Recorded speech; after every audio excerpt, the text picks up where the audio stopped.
Okay, I wish you a very warm welcome to the presentation of the first report of the Alliance Sufosec. That will be presented in a short time, but before we enter in the right mix of the topic, I would like to invite Manuel Etzer, the Deputy Head of Africa, to welcome them. Thank you very much, Nicole. Dear colleagues, ladies and gentlemen, members of the Sufosec Alliance, it is an honor and a pleasure to say a few introductory words on behalf of the Swiss Agency for Development and Cooperation, SDC. We commend the Sufosec Alliance for its relevant report on local food systems against hunger. And I thank you, the organizers, for this very timely and important discussion that we are going to have today. Is Africa suffering more because of the war in Ukraine? Ways out of the food crisis.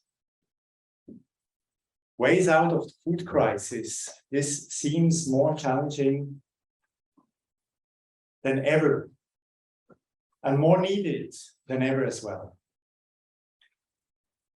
The report from the Sufosec Alliance comes at a time when many SDG indicators on human health and planetary health are in red because of armed conflicts, some local and some with a global impact, as we brutally see these days.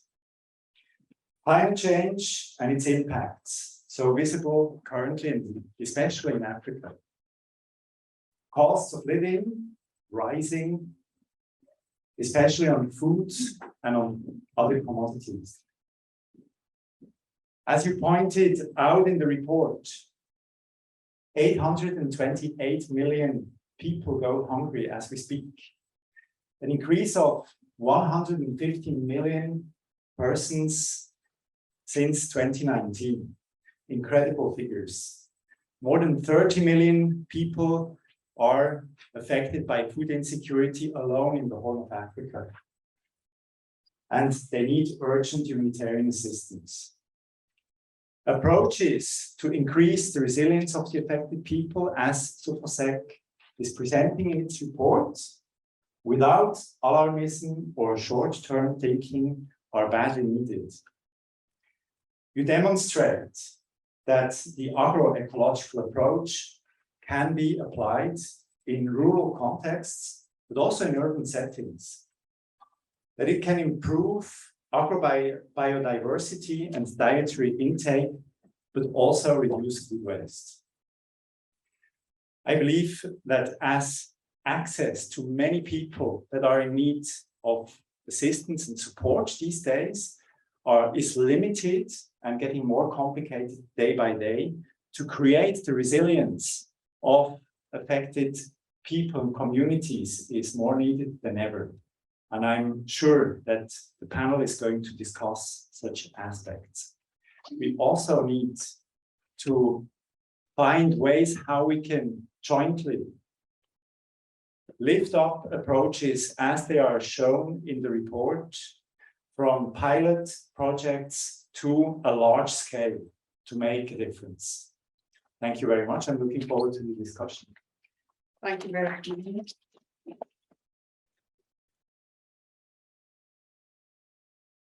So to present myself, my name is Nicole Stolz. I'm working for SWISSAID, and here I have today the hat on as a representative of the Alliance of Sufosec.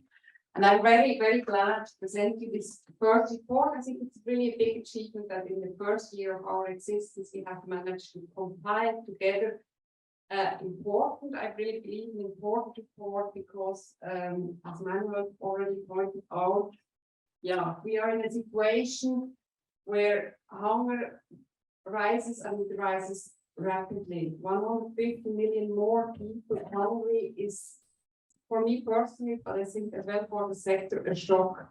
We have seen decreasing numbers of people hungry, and then we have seen kind of stagnation of hunger, but now hunger is really back on the agenda. And we have to take care, it will not go by itself away.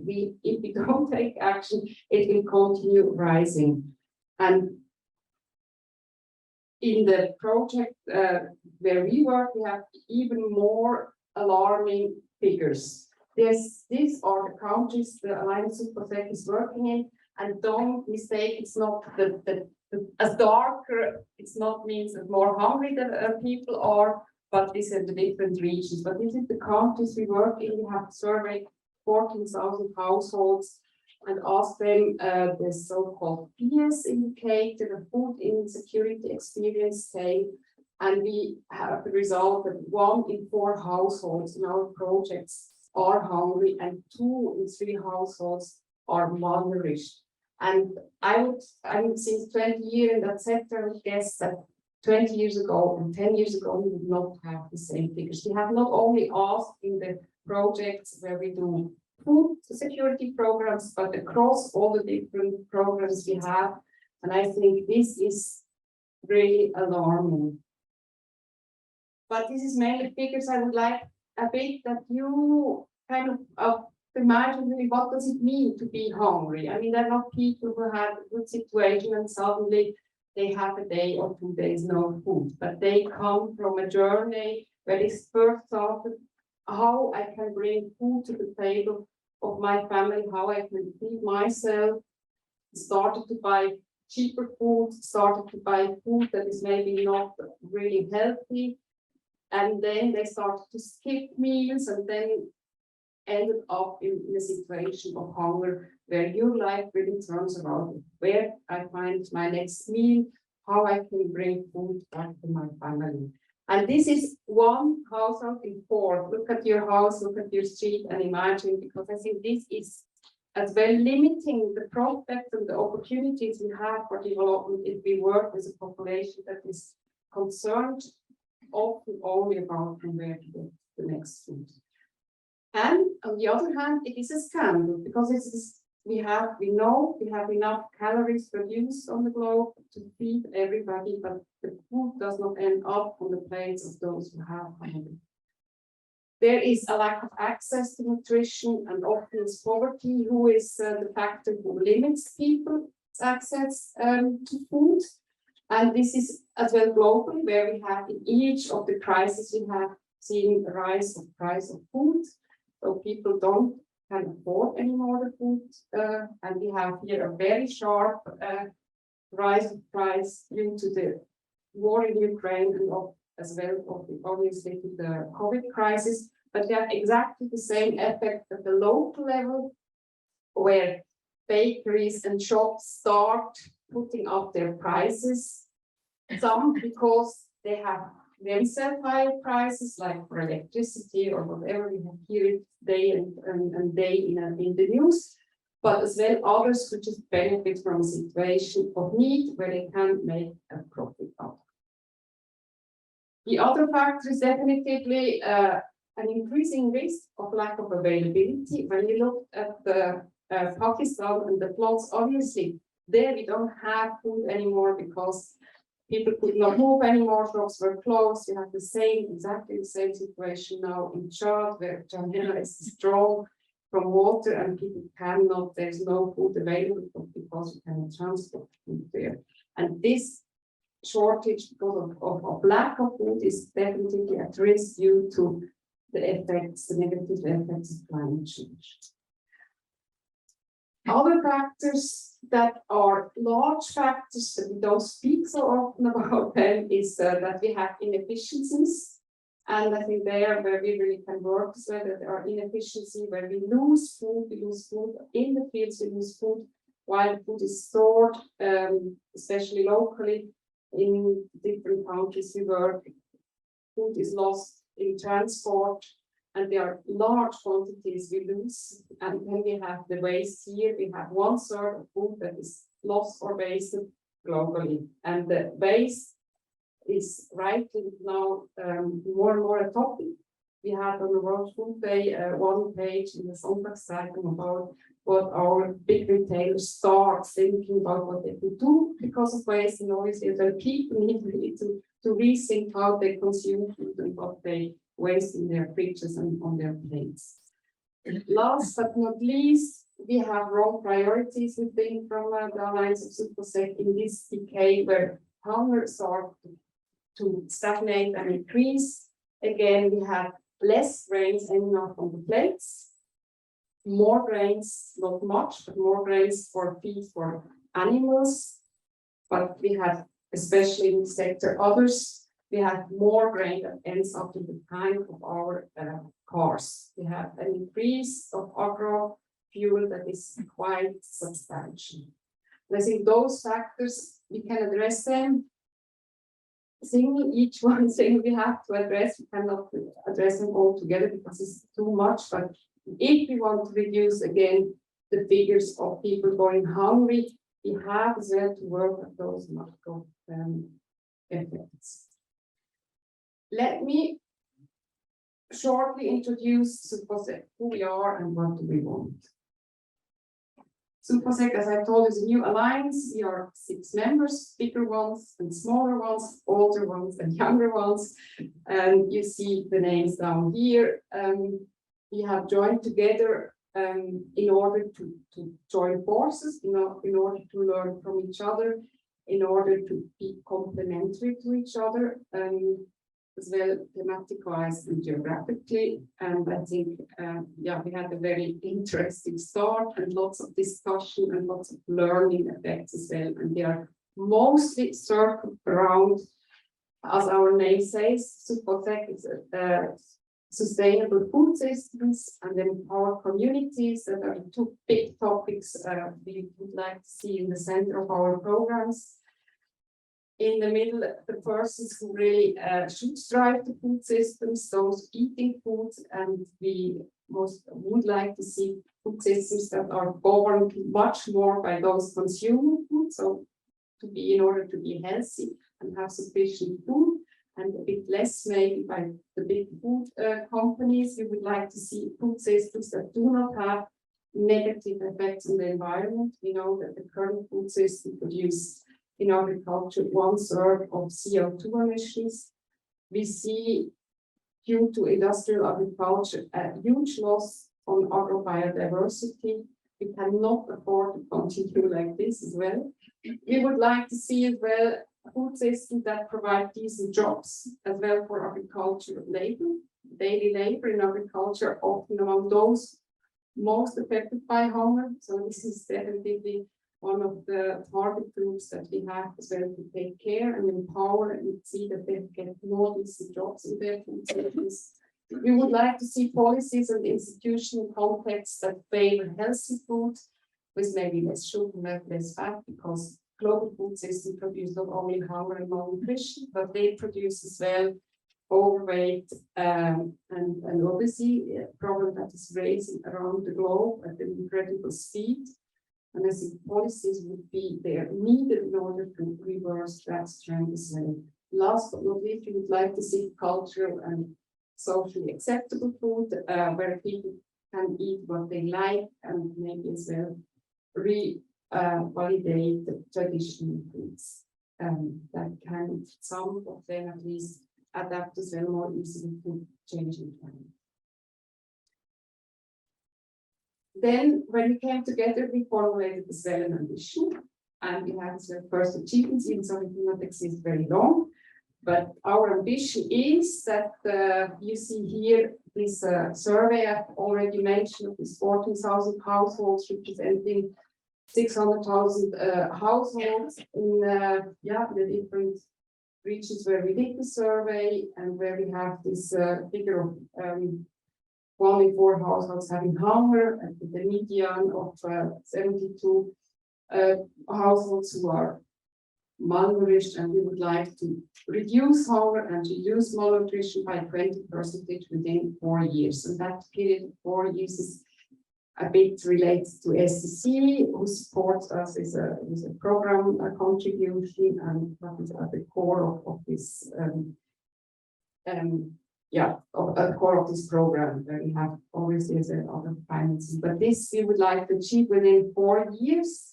And obviously one of the activities we do is humanitarian aid. but we all know that, yeah, we can feed people and this, you know how to do it, but this is not a solution. I mean, you have to do it again and again. It is needed now and it will be always part as well of our work, but we cannot stop with humanitarian aid. We will have to go back into the further. And there we will count a lot on agroecology.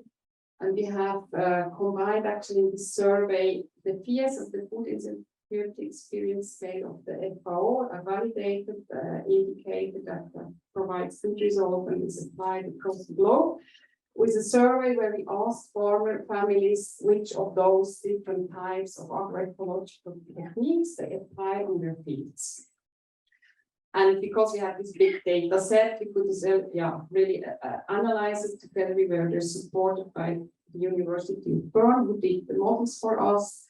And we can say with a certainty that if people apply 3 other different agroecological technologies, then they can reduce the malnutrition by 16%. This may not seem a lot, so it's not a quick, big solution, but it's a journey we would like to start together with the beneficiaries that should remain as well in driver's seats. We support them with technical approaches, with trainings, sometimes as well with inputs, but basically we would like them to remain in the driving seat for a more healthy and more sustainable way how to produce food and how to consume food. And we have seen, because that's mainly as well from the representative of the green revolutions, that they say, okay, no, we cannot work with agroecology, especially not in crisis situations, but what we need is fertilizer, we need hybrid seed, we need to push agriculture, and we can say as our alliance, obviously as well together with other research results, that no, there is a way as well to reduce hunger by more adapted ways of farming, like the agroecology means. Last but not least, in the report we have presented, and I will not now go into details, but in the report you can read 6 case studies from each organization who make, I think, very plausible and very visible how we work in the countries. And with this note, I would actually like to come to an end. With the statement that hunger is man-made, then we can start. Thanks a lot.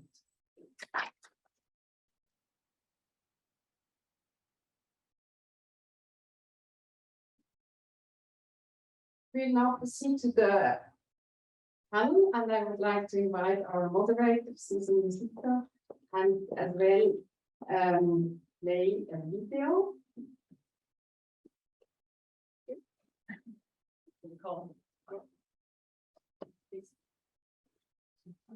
Well, again, I welcome you all. Thank you for joining. And unfortunately, one of the panelists was unable to come. He had hoped to join, and instead he has sent a video. His name is Dr. Wesinew Adugna, and he is the head of programs at the Ethiopian office of the Vétérinaires Sans Frontières, so Veterinarians Without Borders. And he's got a master's degree in tropical veterinary microbiology, and he's currently doing an additional master's in food security and development studies. He's got over 16 years of experience in emergency and humanitarian interventions, in development projects, and in the research role of livestock keeping and strengthen veterinary services in food security. So I'll put it here for him now.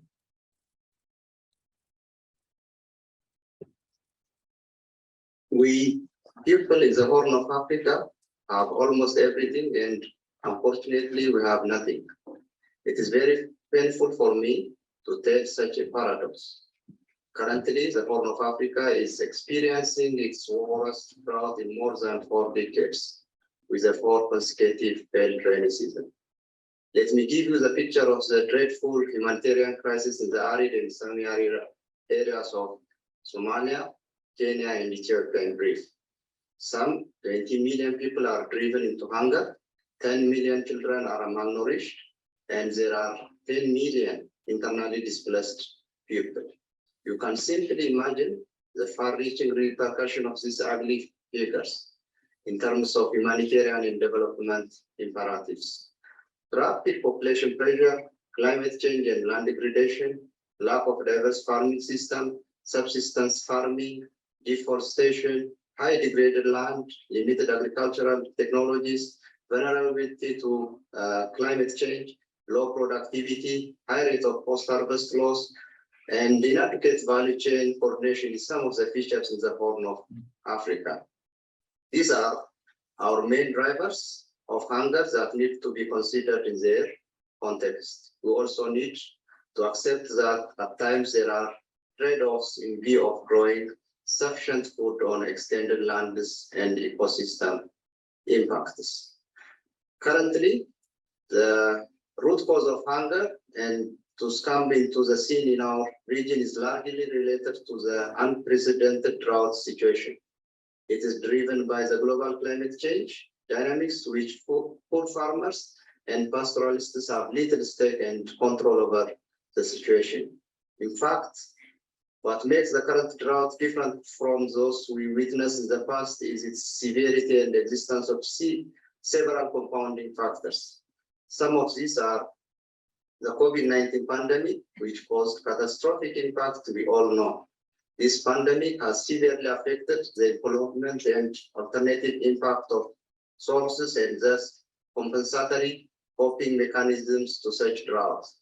Another factor was the desert locust infestation, which coincided with the COVID-19 pandemic and depleted the natural resource of the Horn of Africa, where Ethiopia and Somalia were severely impacted. Crops, forests, and pasture lands were massively destroyed. Most importantly, the rising fuel price has direct effect on the domestic agricultural activities, since most of the limited available technologies depend purely on fuel, such as irrigation, pumps, and local transportation of food. Apart from these natural disasters, other man-made factors have further aggravated the situation, especially here in Ethiopia. These are the ongoing domestic conflict in the northern part of my country, the Ukraine-Russia crisis, as we all know. These countries have a big stake in the global market of food commodities and non-food items. Since the war has erupted, price of wheat, fuel, and edible oil has been skyrocketing. I summarize my statement with an outlook of a project in Ethiopia. Under such a globally, climatically, and politically complicated food security problems, a Sufosec program contribution project of the VSF Swiss Ethiopia country office is piloting various innovative food and feed solution working with communities at the grassroots level. The program prioritizes sustainable and holistic natural resource management as a single most important determinant of our sustained arid and semi-arid production system. Last but not least, all these multi-layered crisis impacts the food security pillars of mainly availability, access, and sustainability. Hence, the proposed ways forward include locally adopted climate-smart agriculture, which is a pathway towards development and food security with its outcomes. Increasing productivity and income, especially for the smallholder farmers, enhancing resilience of livelihoods and ecosystem by working at the landscape level with an ecosystem approach, and reducing and removing greenhouse gas emission by applying lifted technologies such as solarization in food production. I thank you.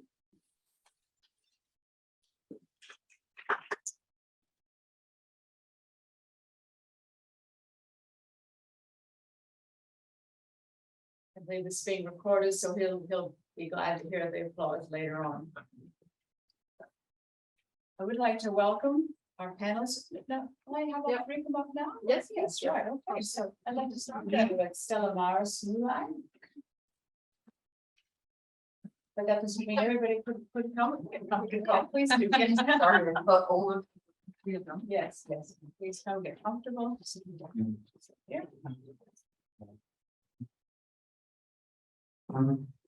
I'll start then. Stellamaris Mulaeh. Now she is the country program coordinator for Kenya at the Swiss charity Fastenaktion. She has 14 years of experience, including advocacy and lobbying at the country and national levels. She's accompanied faith and community-based organizations in the key areas of rural development, gender, climate change, and peace building. Welcome, Stellamaris. And sitting next to her, we have Dr. Christophe Golay, and he is a senior research fellow and strategic advisor on economic, social, and cultural rights at the Geneva Academy. Since 2009, he's been providing legal advice to a number of stakeholders in relation to the negotiation, adoption, and implementation of the UN Declaration on the Rights of Peasants and Other People Working in Rural Areas. And from 2001 to 2008, he was legal advisor to the first UN Special Rapporteur on the right to food. Welcome, Christophe. And last, but certainly not least, sitting right next to me, we have also from the Swiss Agency for Development and Cooperation is Alessandra Roversi. Perfectly. The program officer for the food systems section at the Swiss Agency for Development and Cooperation. Now, she studied international relations at the Graduate Institute in Geneva and also food culture and communication at the University of Gastronomic Sciences in Bra, Italy. Interesting combination. And she's got over 10 years of experience in public relations and communication in both the public and private sectors. So welcome. We've had a lot of, from the introduction we've had from Nicole on the report, there's so much to dive into now. I thought I might start with Stellamaris. And you, with your work in Kenya, you were telling me before we started, you've been to quite a number of households as part of the survey. And what were some of the things that struck you the most that maybe would echo the findings in the report? Thank you very much.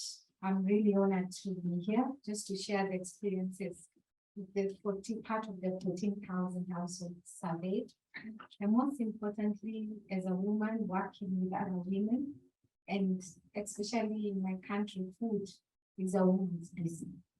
Because without the woman thinking about what people are going to eat, then the family is left wondering what happens. So for me, hunger has a woman's fate. Now, what struck me when we went out to the many households that we were able to survey is the level of lack of resilience because of ongoing droughts.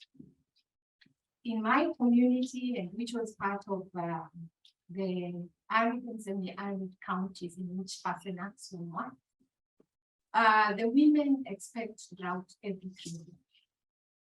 And part of the agroecology work we do is that we look at, yes, at the environmental dimension where we reforest the land, we work on the soil, and they do this in groups because agroecology is labor intensive. So they come together as women to help each other on the farm, to lessen the burden, because most of the work is left for them.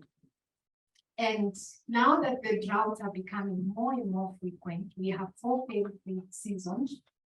We are looking on the 5th, according to the forecast that we gotten this year, is that the recovery is not as quick as before, because you save seeds, you save incomes, like for instance, with the agroecology model that we use, the solidarity approach is that you are able to save money, which becomes like a safety net. When things don't work out, you can go back to the group and say, well, I need to borrow money to buy food.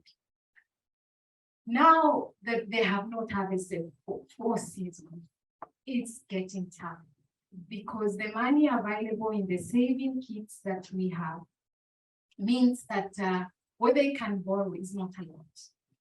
And if they borrow, the fact that food prices have tripled in the last 1 year makes it difficult to buy healthy and nutritious food. So when you sit with a woman and ask her, are you worried about the next meal? And they're like, Stella, you're talking about what I have not eaten in the last 3 days.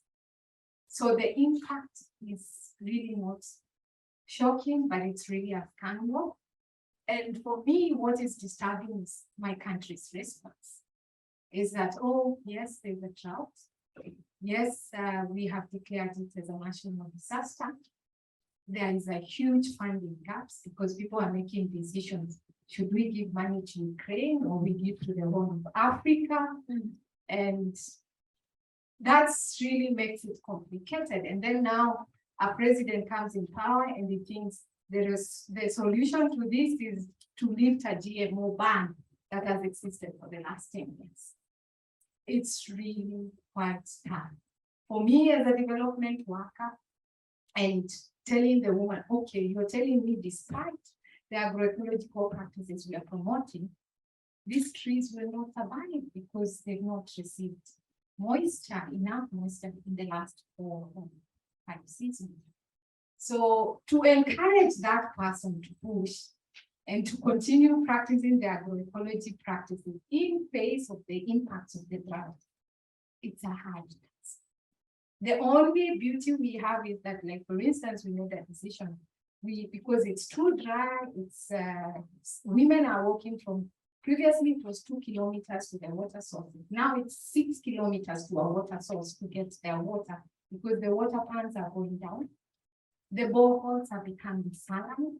Then we ask ourselves, okay, if you put this water on seedlings, the seedlings will die because of salinity. So we had a discussion with people in the university, what can we do? They told them, so we use more compost. So we tried with the compost, it worked wonders. So there was an opportunity to learn.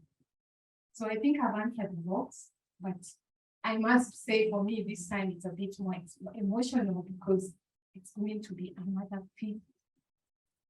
failed rain season. Yes, we are promoting agroecology. What is sitting and helping those communities is the economic resilience we build over the years, but it's not enough.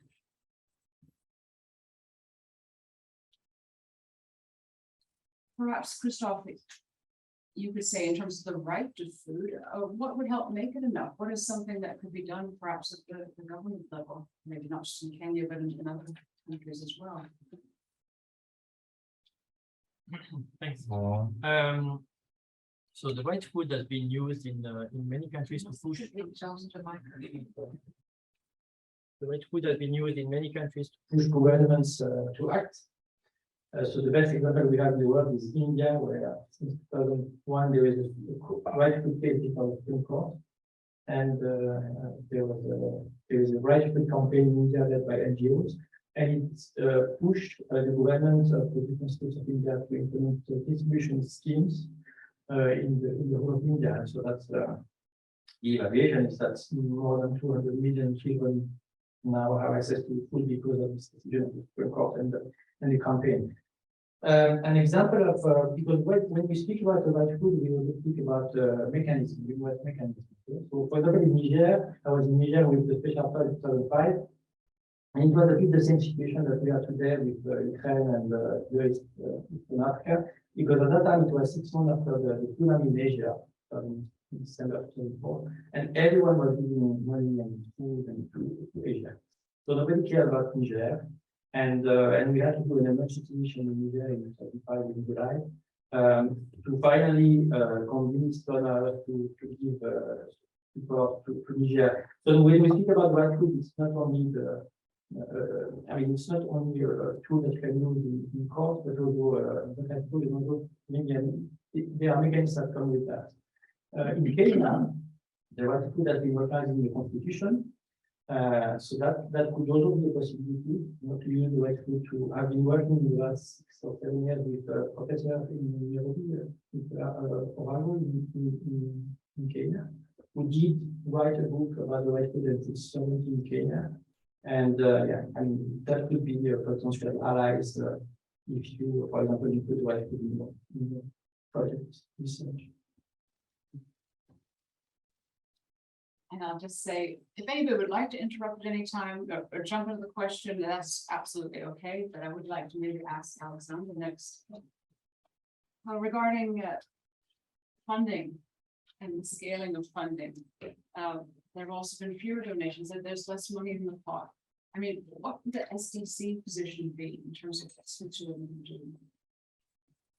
That's a very good question. Actually, on the funding itself, I think it's indeed, it can feel, and just Christophe gave an example from previously where we're running behind crisis and jumping from one crisis to another, pandemics, and all the money goes to COVID, and then something else comes. The Swiss Development Agency actually did not shift away from the Horn of Africa and Sahel. On the contrary, we piled up additional funds in those regions, knowing that the structural crises are indeed still ongoing there and still need support. So the idea is really not to just shift money, but to invest in longer term.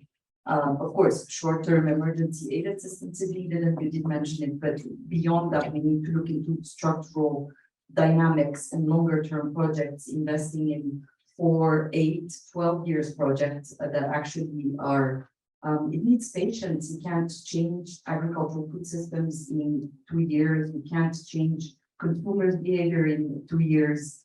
You can't change legislation in 2 years, because if you're going to pitch the right to food into a constitution, this is not something that is going to happen in a year. And I think it needs this recognition of the time frame in which you work on the agricultural nutritional aspect, on the rights base of people. And I think this is the idea, is to focus on those longer term projects and recognize we can't do it alone. Of course, we're just one of the agencies, one of the partners. Alliances such as Sufosec are important, and therefore are supported by the SDC, but then also acting at global level in the multilateral institutions. There still needs an important need for dialogue at the Committee on World Security, at the various political global levels, where also there needs to be a shift, because these determine food environments and context as well. They seem sometimes far away from the reality on the ground, but you're doing this action at those different levels, and really recognize also that partnerships are needed, because the size of the crisis, as was mentioned also, you know, if you look at each of the individual segments of the problem, they all look super daunting just by themselves.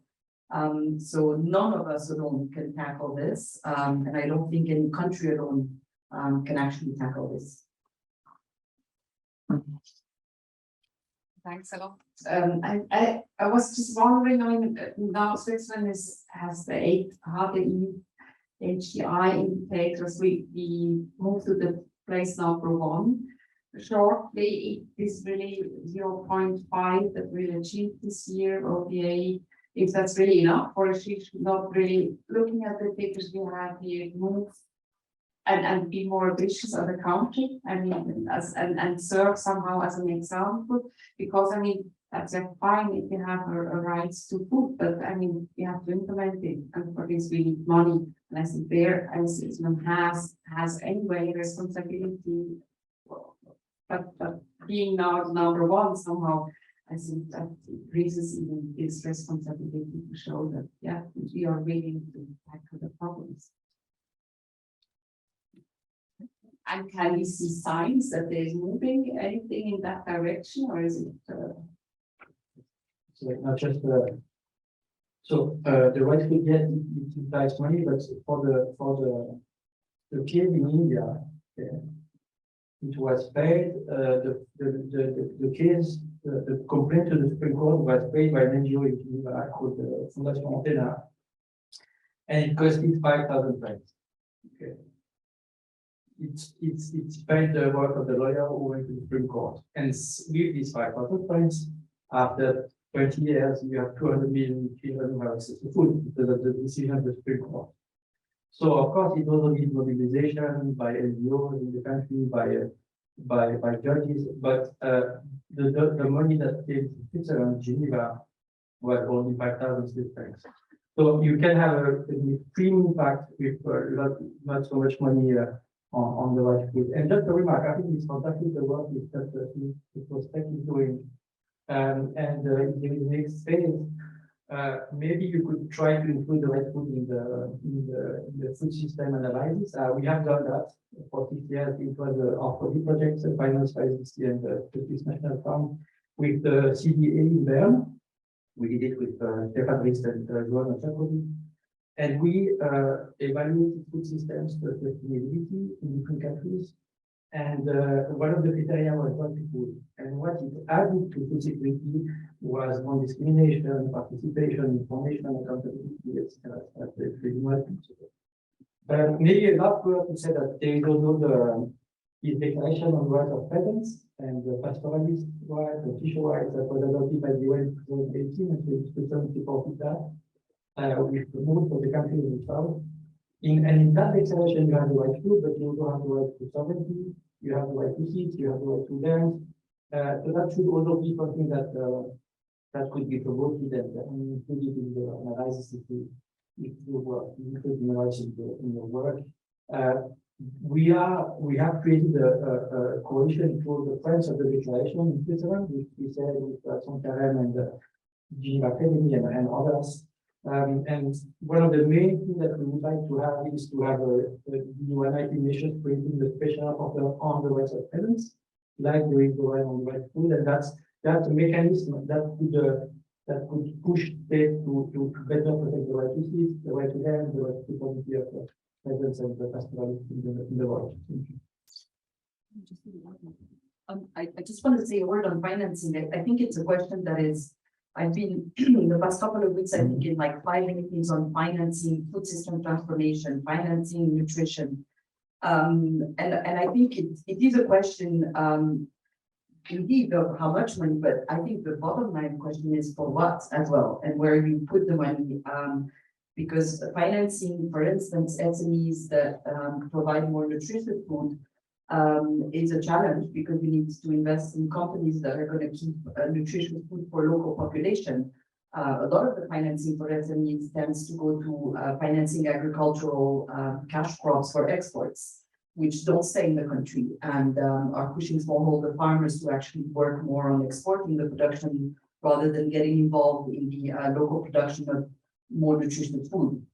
So where the money goes is definitely a question. Where it comes from could be one for sure, but also the narrative that it supports, and then what goes with the money, which as Christophe mentioned, is the quality of the lawyer, for instance. So do we have the right technical assistance to help local farmers tap into existing money? A lot of the time, there are funds that are available, but it's hard to reach them or get to know them. I see that also with the scaling of nutrition movement, where there's a lot of opportunities for smaller local NGOs to tap into existing funds, but even the local competences is sometimes lacking on how to tap into those. So definitely financing is a question, but also everything that goes along with, let's say, the right financing. What you were just saying about a lot of farmers maybe concentrating on crops for export, and maybe this is something that Stellamaris can weigh in on. Is it also the situation sometimes then, in your experience, that like maybe a mother isn't taking the food for herself, but is rather giving it to the children or the husband? Are there also farmers you've known who concentrate so much on the crop to sell that they're not actually keeping enough of it for themselves? I think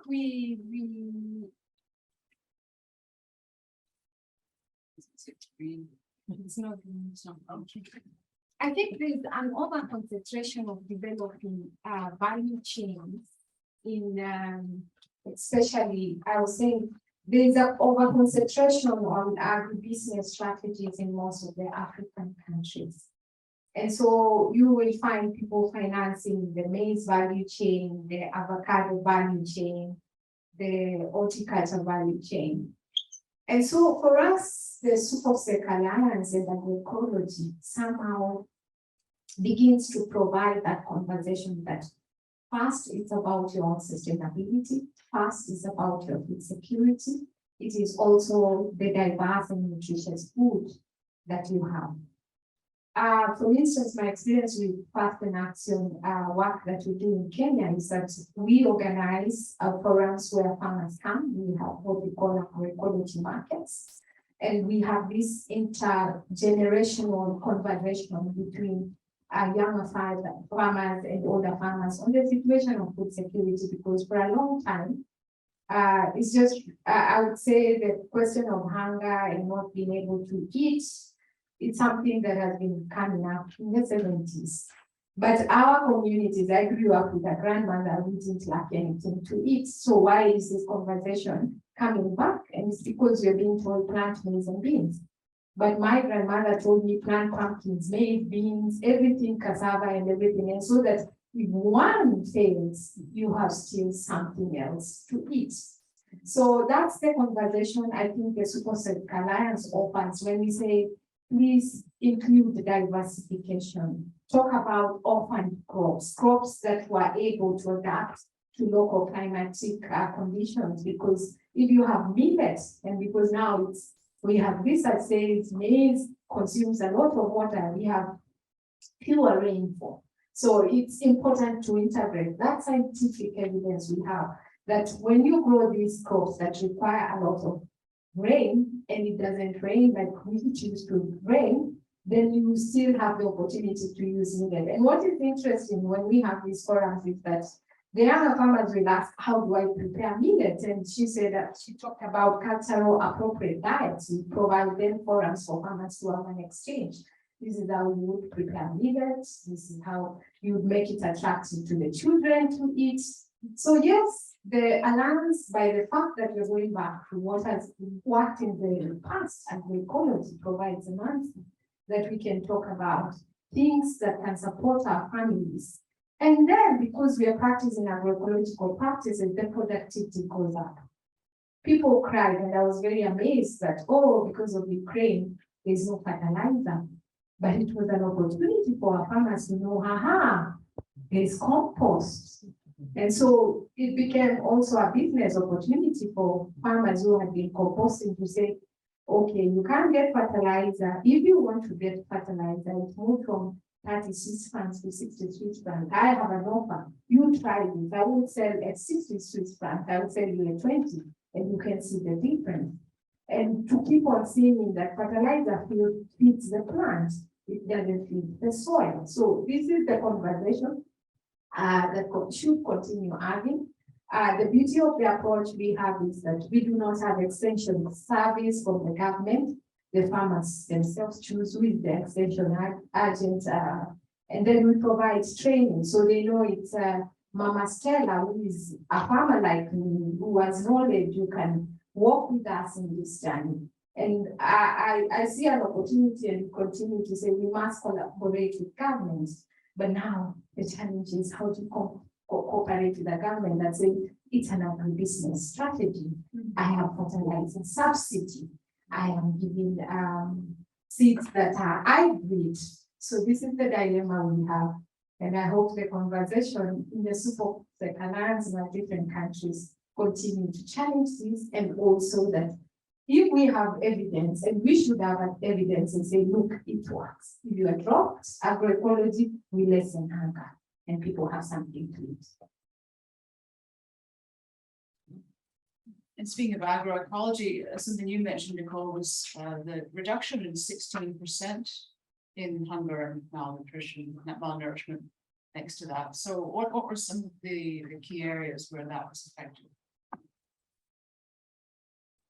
I think it's across the different regions where we have done the survey, and especially as you mentioned in the compost, I mean, soil fertility. I mean, all investments in soil fertility pay really out investments in diversification of food, because I mean, crops that will not perform well because it's too wet, it's too dry, it's too hot, or there is a disease, so you still have another one crop that can perform.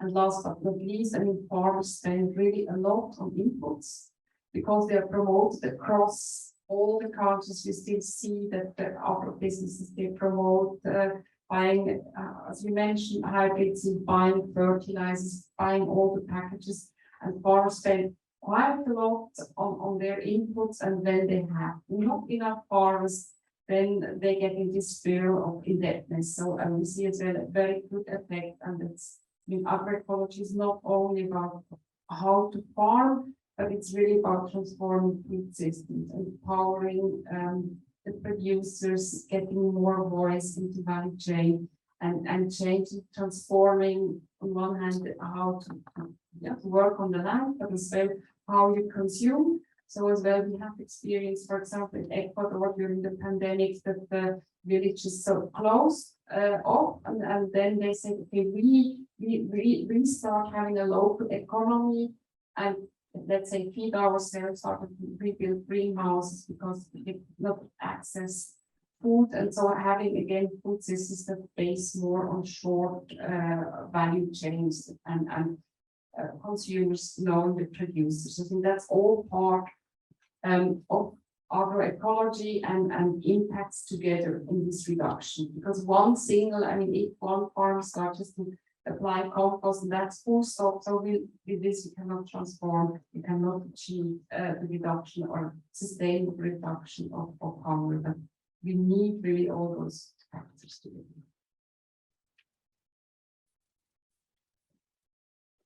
Some people might like to jump on that. Yes, thanks. Not just to say that the Special Report on Dry Food just a week ago presented a report in New York on the COVID crisis and war in Ukraine, and the main recommendation was agroecology and the support of local food systems. So I think it's your alliances with that are so important, because you know that, because yes, we have this discussion everywhere. We should not anymore try to respect the environment, or we should go back to using GMO because of the food crisis, and we have to prove that agroecology is working. So it's promoted by, for example, the Special Report, that the project that you have is demonstrated that it can work.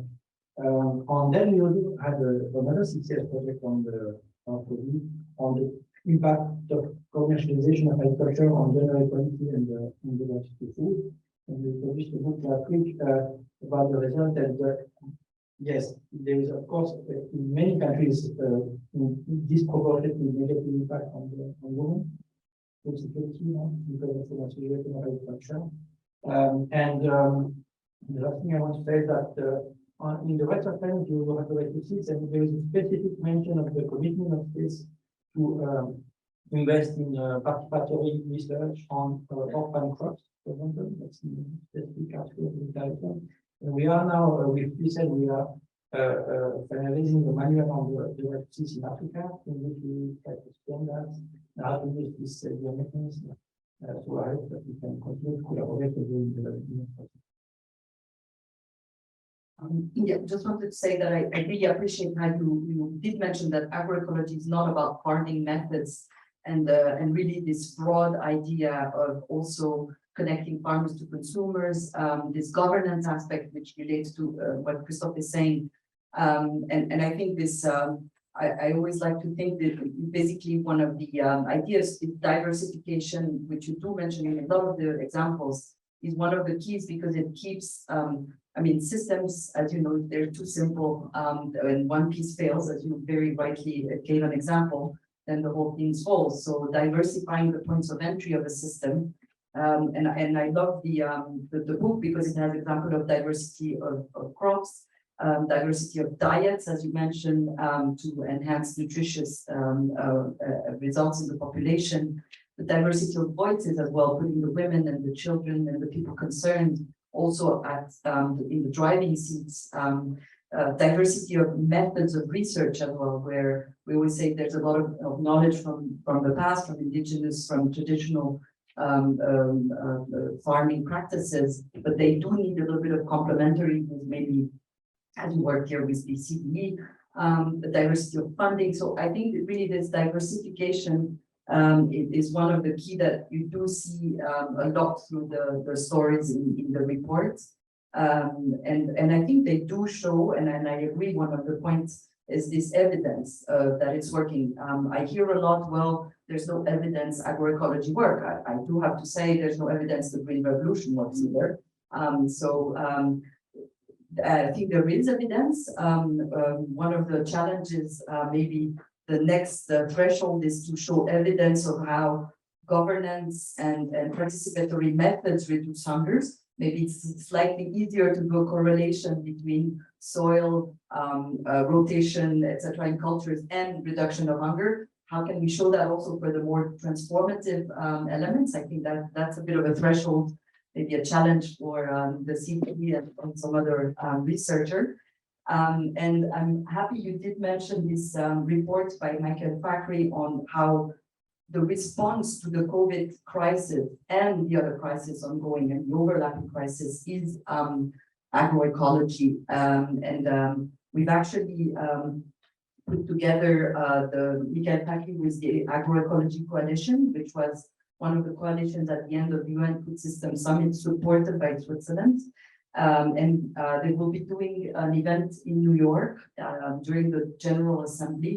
And again, I was back to my point about also trying to put this high on the agenda at higher political level, that it's not just farming little practices that are niche.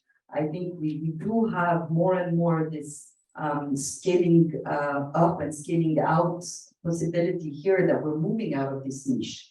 It's more than just islands of success, I think, and really this alliance shows this in the I think very convincing way. And you know, speak a little, I think during the pandemic, a lot of people realized, oh, I could grow something on my balcony. I could manage something in an allotment. And this brings me to a point you were making earlier about also consumer behavior. And I'm curious, of course, you know, in wealthier countries, there's a lot of talk about food waste and what people can do to reduce that, to reduce their impact in that way. But how is it in these countries that have been so struck by hunger and malnourishment? How much food waste is there? I mean, at the end of a meal, is there anything left at all, or what are the thoughts about peelings to, let's say, be made into compost? Well,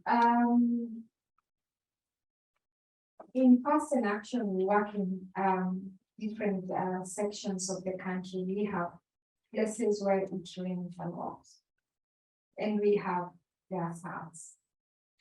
When you go to Western Kenya, which receives a lot of rain, then the concept of quantity of food is not an issue. But when you talk of nutrition, and I think we had a Sufosec learning event between ourselves and BSF Swiss, preparing for the survey this year, and we had a huge debate what is health and nutrition in our culture. And so you find that in times of plenty, we have a lot of post-harvest losses. And important is how then do we prepare our farmers to know that we can conserve food when we have plenty, when it has not enough. And when there is lack, how do we deal with that?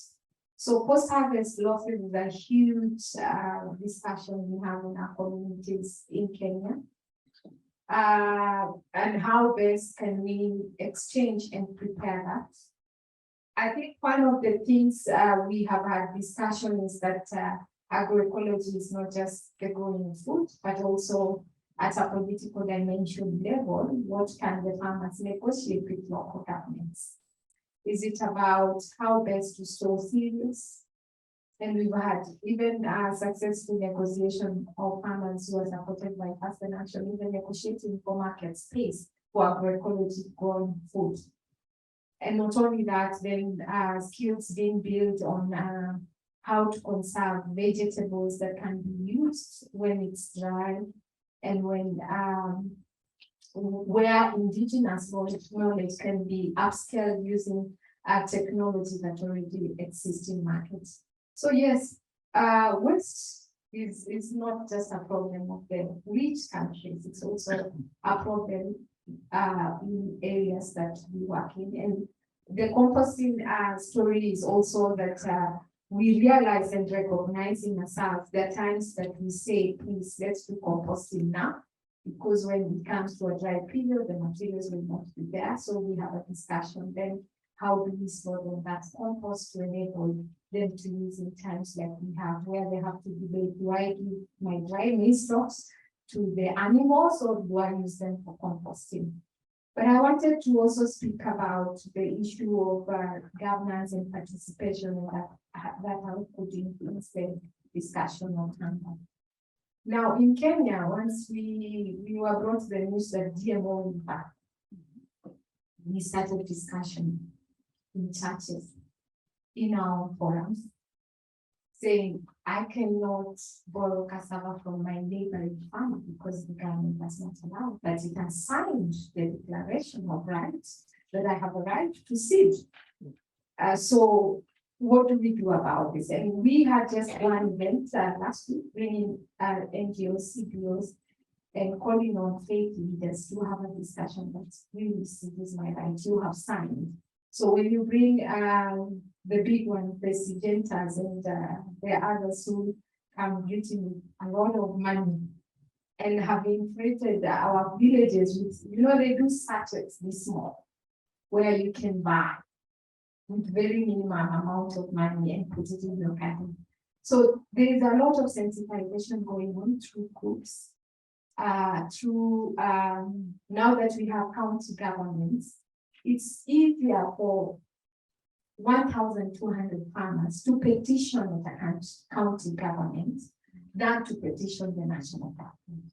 So this is a movement we're building within the Fastenaktion and also others within the country to start from the local level and to sing loudly this in the markets and force the agroecology market, tell people the advantage of using agroecology, and also innovating ways of participatory approaches where we tell the farmer, have your big farm, a section of it put on this side with seeds, put your fertilizer, but this section of a quarter an acre, let's do this agroecology business.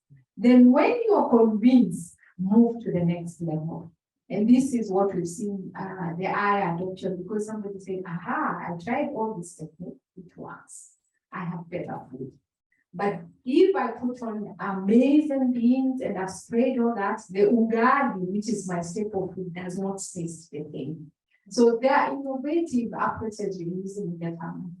And I hope we can get some poly, as we say in Kenya. Interesting approach.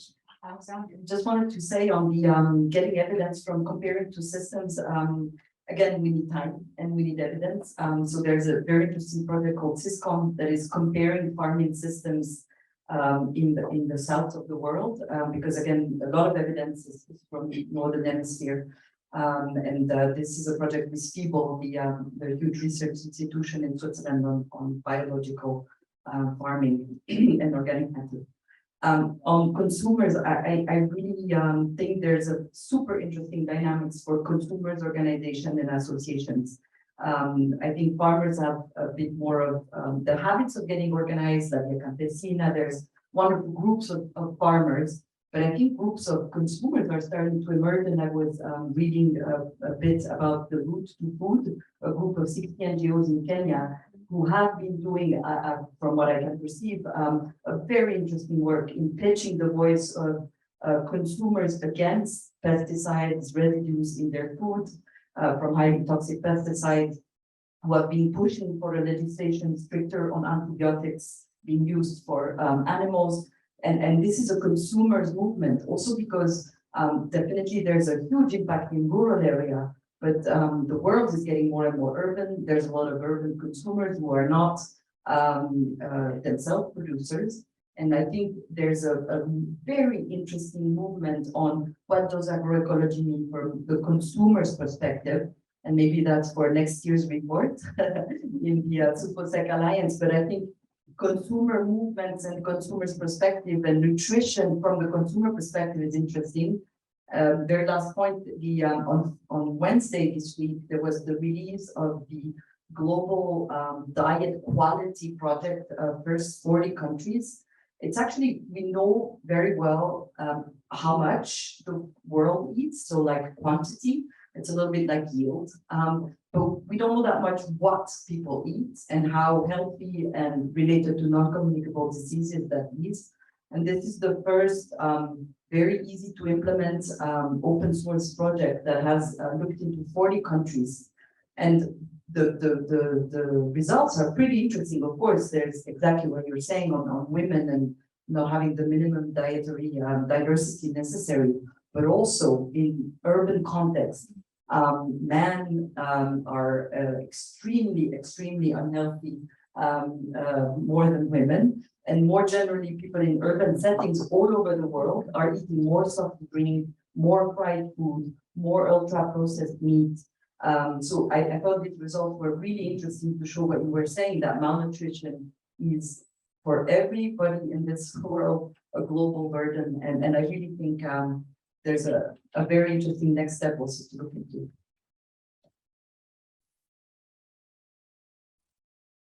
And there's the Alliance for Food Sovereignty in Africa, which is the largest CSO network in Africa, said in some significant first that donors should withdraw from the funding of the Green Revolution in Africa. I'm wondering who would like to weigh in on that. Sort of a backlash against green. Yeah, I think, I mean, we discussed a lot about evidence, about consuming, about food systems, not only about technologies, but I think we should as well really speak about this wall of government or whatever we have approach, because we have contradicting projects and they are still going on parallel. So one project goes in that direction and another one in just the opposite. So we are just not getting the results as well. I mean, they're beautiful and a lot of beautiful projects doing, from my point of view, the right things. But we have the contrary. So we have projects pushing the pharmacy sector, protecting their rights. And they're still getting ODA financing from different donors. We get the promotion of diversity and agrobiodiversity, challenging kind of agriculture systems where we have one field of cassava or one field of maize, but that's going more in the direction of a permaculture where you have different crops growing each to another season right, so reducing losses of having all the crops at the same time, right? And on the other hand, you have the promotion in projects with, okay, we need to have bigger fields, we have more technology on the fields. And I mean, I believe in the end, so for farms, it's difficult to orient, and we have so many different conflicting voices. And I find it brave from outside that they say, okay, Green Revolution project, we don't need you anymore in Africa. It's an approach that doesn't help us in the past, and will not help us in the future, and even less in the future, because, yeah, as we pointed out, kind of problems like loss of biodiversity loss, increasing effects of climate change will be fueled by this type of industrial agriculture. And I think to put that to an end, it's not everything wrong. I mean, about this, but I think the scale of this type of agriculture is just not, it's not healthy for the planet, it's not healthy for the Can I say something? Yes, and in regards to the finding of the Green Revolution as the solution to the hunger problem we have in Africa, I think that's a big ongoing debate. Recently, we had a conversation with AGRA, which is one of those who now are talking about regenerative agriculture. And so when we were discussing with them, they talked about regenerative agriculture. And we had also an opportunity to present our agroecology understanding. And you could feel the temperatures in the room rising, because for them, they are different. People are talking about climate smart agriculture, regenerative agriculture. But when you follow what the practices they are doing, you find that it's of course not agroecology, it's not healthy for the environment, it's not healthy for the people in the countries that we promote. Nonetheless, is that also we have also to be consistent with our own story. If we say agroecology then what? Then we have we are working with partner organizations in 16 years. When we talk of markets, then we talk of markets that are closer to people. We are talking of gender in agroecology and supporting that. We are talking of cultural dimension and arts. But we cannot seem to be green agroecology this, but because there's a donor who says climate smart agriculture, then we also input, and then we are confusing ourselves, and there's a lot of confusion. She has said to the farmers. And what I tell farmers is that if you're being told by ActionAid or somebody else that this is agroecology, try it on the field, because farmers want things. Then let's try. After 2 years, we will have a discussion, because the tree will not grow overnight. But let's have a discussion. And slowly they're saying, you know, one, the format of agroecology is that we are having is that it builds a community. It's not just the practices, it builds a community. People come together. They are able to walk to each other's farm and say, Christophe, how come your things are doing well? What did you do that I didn't do, so that I can learn participatory approaches, working? And then they can say, we have a problem. We have to see the member of parliament. We have to see the MCA. We need water. And the dam needs desilting. How can we approach? If I went there as Stella, I could not be decent. But if you go as 300 farmers and say, hey, this is something that is in, we can talk about it. So for me, as she has said, is that the dialogue at local level is really confusing, because the government comes and says, I will give you subsidy, I will give you an extension officer, but you have to pay. They have to come to your garden, you pay the transport for them. I'm going to give you fertilizer.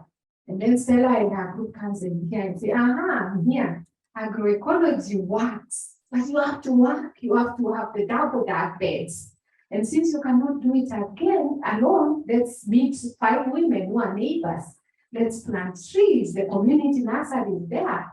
We are going to give you seed, we'll give somebody, but you have to go on duty. You have to have a duty also when you go and work in the nursery.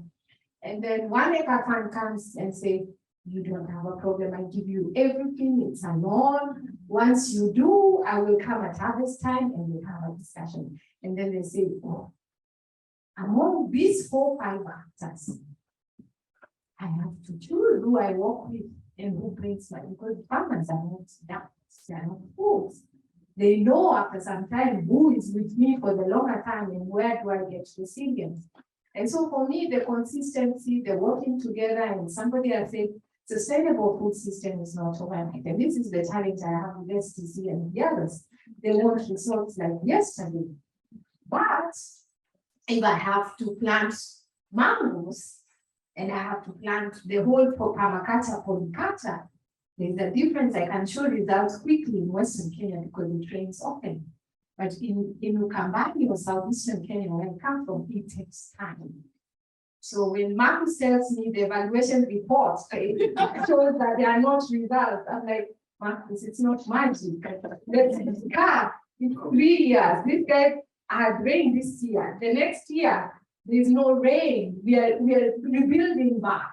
So this is one of the debates about the ecology. It's not, I put fertilizer, the maize comes up, there's an ecosystem to be created, it takes time, you allow nature to work. So my plea is, yes, it's 2 years for Sufosec, but let's be also very clear from the evidence across the 14,000 households that it takes time. It's even tougher for pastoralists, the drought that we have in. They restock this year, they think in the next year they will say the drought hits again. So that's one.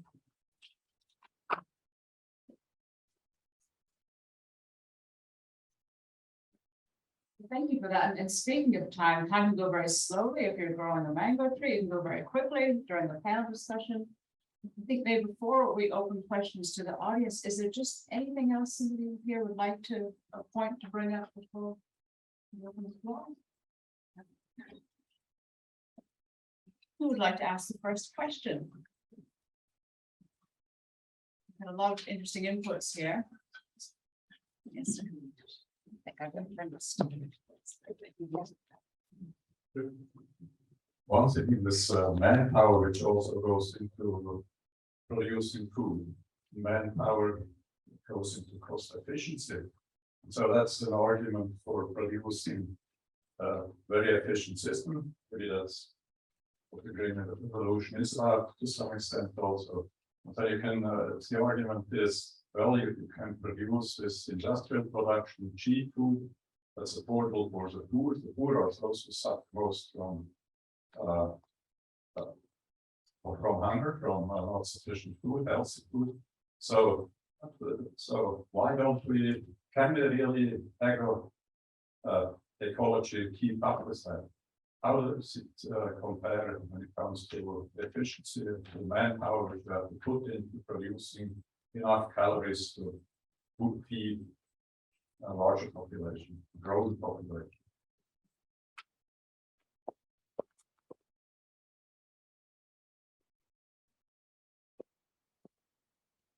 When I try for Kenya, my experience is that most of the food produced is from smallholder farmers in Kenya. Yes, we are at 45 million. For me, yes, agroecology is really intensive the past years. And once you set up the system, then it works by itself. When we started agroecology journey in 2016, we had to do agenda maps. And we sat down and we asked the women, can you please draw for us how your day looks like 24 hours? And the men also. Unfortunately, the men slept more, had less work, and the women had to provide the food. So we asked ourselves, if we are going to agroecology, the first 2 years are going to be labor intensive. Productivity does not improve in the first 1 or 2 years because working the soil takes time. How are we going to hack this? So we went into research and looked at what was the cultural support system for farm work, and we found that people worked in solidarity groups across our country. And then we tried to bring the women and say, now, if we are going to improve productivity, we have to work together. You are a group of 15 women who live by each other. You have to help each other move from one home to the other, set up aside 2 or 3 hours of your work to set up the labor intensive of agroecology. Now, the case study in the report, Nyahururu Caritas, has proven that after 3 years of implementing this in such a way, then the system picked it up and work lessons and more productivity in the farm. So for me, in most of the African countries, the food is produced by smallholder farmers. The land sizes are coming down because of population. And so we need to innovatively look at how do we increase productivity, how do we grow by intensively, taking care of Mother Earth and ourselves. Just not that. Yeah, I can just add, I mean, that we have really the same results as well in Latin America. The first transforming a system takes is really labor intensive, and labor remains an important component of the agroecological system, but labor really reduces after years 3, 4, 5.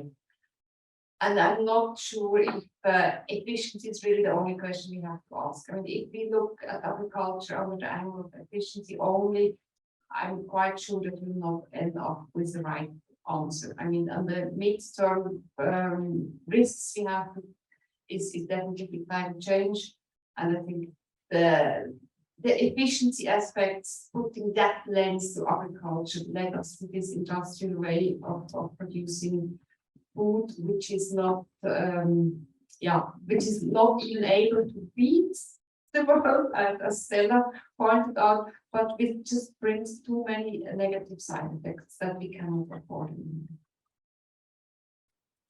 No, and very quickly, I think it's about not just efficiency, if at all, of agriculture, but also the whole system, because one of the issues is you were mentioning poor as being affected, but a lot of extremely poor and hungry people are in very urban and urban areas because they can't even produce themselves. So getting the right food into through aggregators, into street food vendors, into the cities is also part of the efficiency sort of prospect, not just the amount and the quantity being produced, but it's really how and what actually gets transformed and not lost in post-harvest, for instance, and in reaching the markets. So yes, to efficiency as a concept for sure, but efficiency of getting the production into the cities, for instance. So I think more as a systemic sort of concept.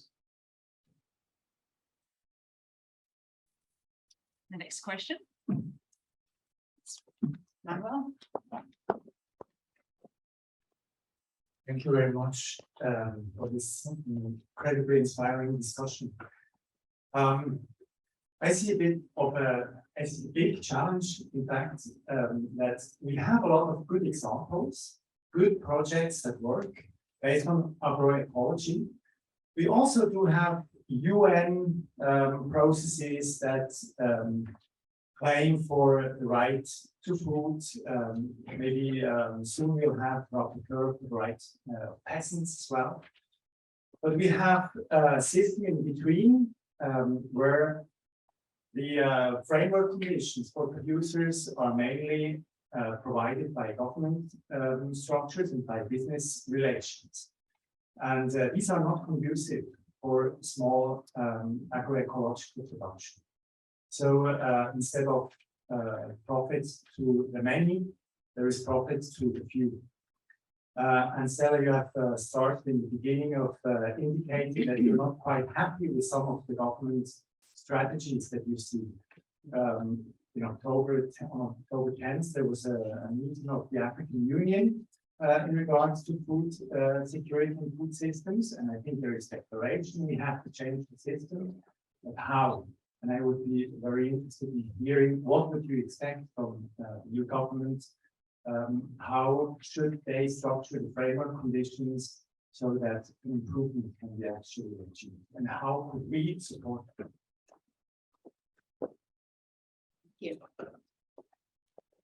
As I mentioned before, is most of the governments on the African continent have taken an agribusiness strategy. For instance, in Kenya, everyone is growing avocado and it starts to be us. Why? Because China is saying Kenya exports them more.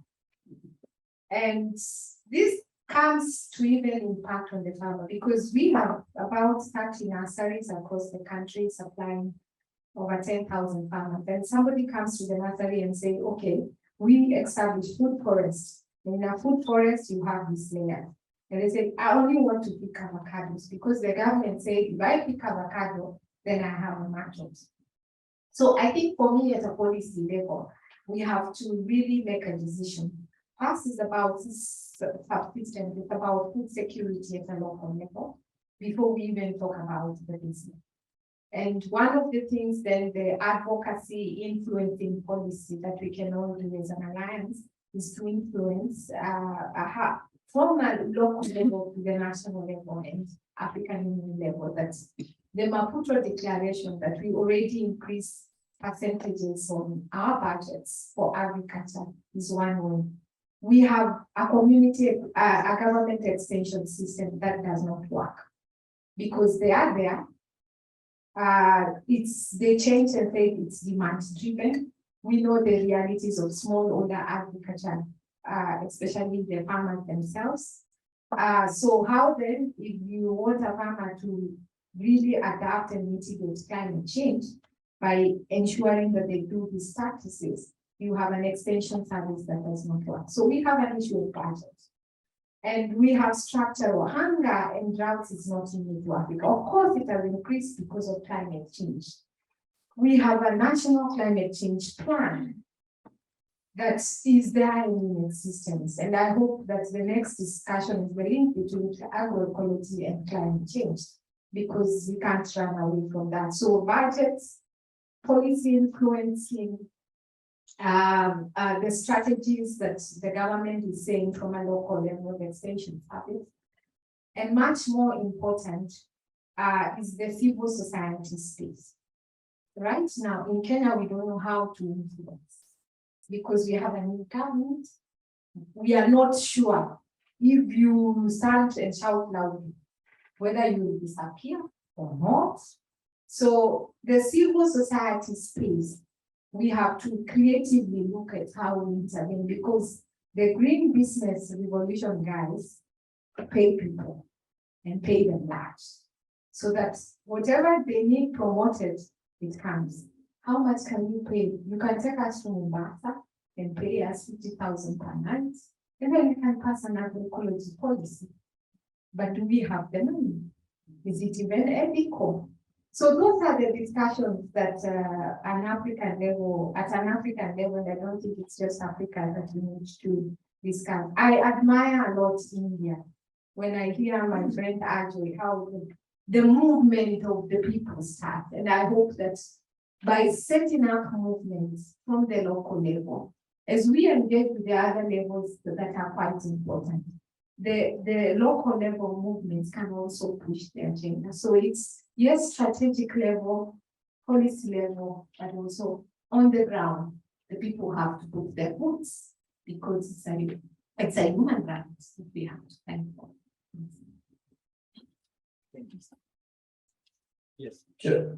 Just want to give some examples of how the Declaration of Rights of Peasants have been used to influence choices by governments or even are being used. So one example is and it will all be on the right to see. So the first example is that last year the Supreme Court of Honduras canceled a law that was called the Monsanto law because the Supreme Court said it was violating the right to food and the right to seeds, as recognized in the FAO Treaty on Seeds and the Declaration of Rights of Peasants. So the government, the parliament adopted a legislation to promote property rights of their seeds and promoting companies, and so it was consulted the law because of the right to seeds. Another example is the Parliament of Benin also discussed a law to protect intellectual property rights, and peasant communities use the declaration and get the parliament started discussing that. Maybe to come back, but it was used declaration as an instrument. Then in the last meeting in Delhi a few weeks ago at the FAO Treaty meeting, the declaration and other human rights instruments were used, and at the end in the declaration, in the output of the meeting, you have no reference to it, but you have lots of reference to human rights. We also have a program on the right to seeds in Europe, and Europe is changing its norms on the seed marketing this year and next year. And so we are working with Wesinew Europe. And for the first time, there could be a recognition of peasant seed systems in Europe because of this, the use of this declaration again in the advocacy work. So we hope that it will work. And the last example is that we also do that we try to include that in the foreign policy of Switzerland. And one of the most controversial issues that say the free trade agreements of Switzerland that they negotiate with other countries and countries of the South. And in each of the agreements, Switzerland is pushing for intellectual property rights in the South. And so we have again done many events, lobby work, using the right food and hunger to convince the states that they also should be promoting peasant practices and not only the rights, intellectual rights of companies when they negotiate with the agreements. And we had I was invited to a parliamentary meeting, and then we had a huge event on the 10th of December last year with all the parts of the convention, including and we had the ambassador-in-chief of the negotiation of the agreement with in Switzerland, and the OFAG, and many others. And so we had we had this discussion at the highest level in the last months or years because of this the discrimination of to influence the government. Maybe I also want to take up the question you had. I think, yes, I mean, we have this problem of this missing middle. We have these micro examples that are very convincing how to bring them at scale. I mean, first of all, I don't believe that there is this magic bullet where we can just scale one approach, but we have really to make it from the bottom up. And what I really find convincing looking at my professional practice is building up local, or let's say agroecological markets that can serve bit more than just a village at the kind of inter-village or in Switzerland cantonal level, because I mean, if we go away just from the pure agricultural production in the field, but really looking more at the markets and the consumers, to influence consumers' behavior, to increase the demand for and prioritization of local food security at the policy level is from my point of view, must. But then have those local markets or the medium markets serving the population, lives around, and not giving the priority to the export goods like the avocados and the other crops that we know. I mean, easier to use for the export or you produce locally, and for the moment, food systems are often, I mean, those food systems we work are often just geared toward export, and what remains here and there of these bad lands is just used for the production of local food systems. And this you have just to put from the top back to the feet, local food first.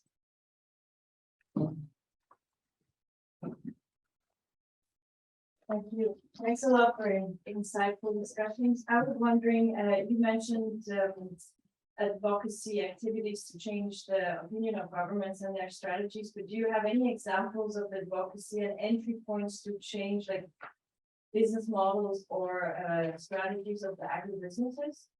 Is there? Yeah, we work with the WHO and IDLO, the International Development Organization, on a project called Global Recap, and it's actually a project that is helping governments set up laws to make sure that governments abide by it, because basically before doing extra new pledges, they should just respect what is there. There's a lot of very good legislation. So it's working mainly on healthy food. So it's more from for instance, taxing sugar drinks, but then also making sure that there is the right enforcement mechanism in the government because it's one thing to have the law, the other thing is to make sure that it's actually respected. Helping governments, because governments are able, for instance, to regulate the formulation of product, how much salt or sugar or how ultra transformed it should be or could be. And basically, so yeah, we have some projects that are really capacitating governments, and of course it's super important that the civil society is empowered, but governments need to be empowered too, because on those topics that are quite technical and knowing how to draft basically a policy or a regulation and then enforcing it. So yeah, we do support in quite a few countries. So this is a global project with 5 or 6 target countries: Bangladesh, Tanzania, Uganda. I don't remember the 5 or 6 of them.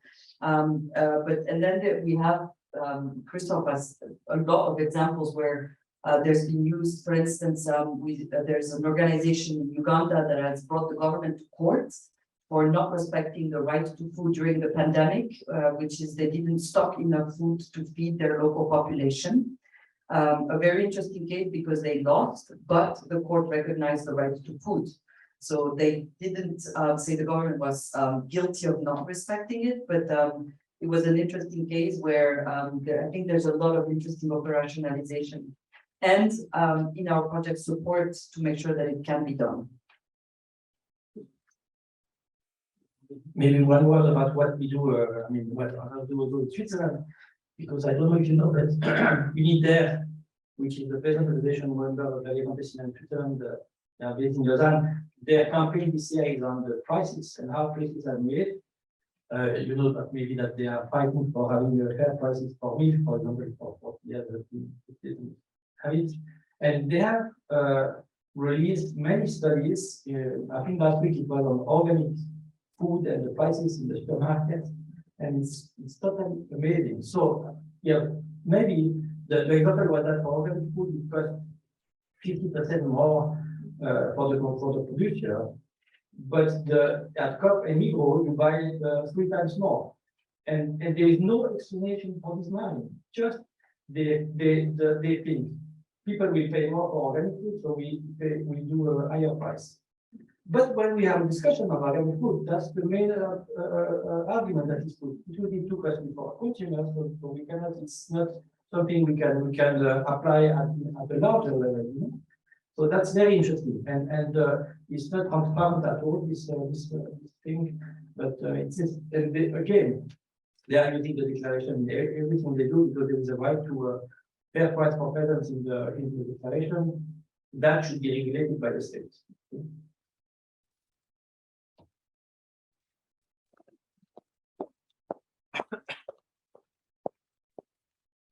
I just wanted to add a comment on the question of Manuel about what could governments do. I wanted to show you an example from Brazil, where the government has implemented a law that obliged schools to buy 30% of their food from organic farming.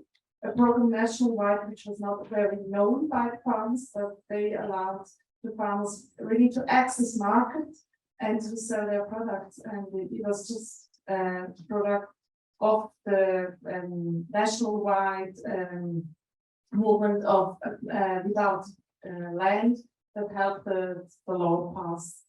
Unfortunately, now it is frozen by Bolsonaro.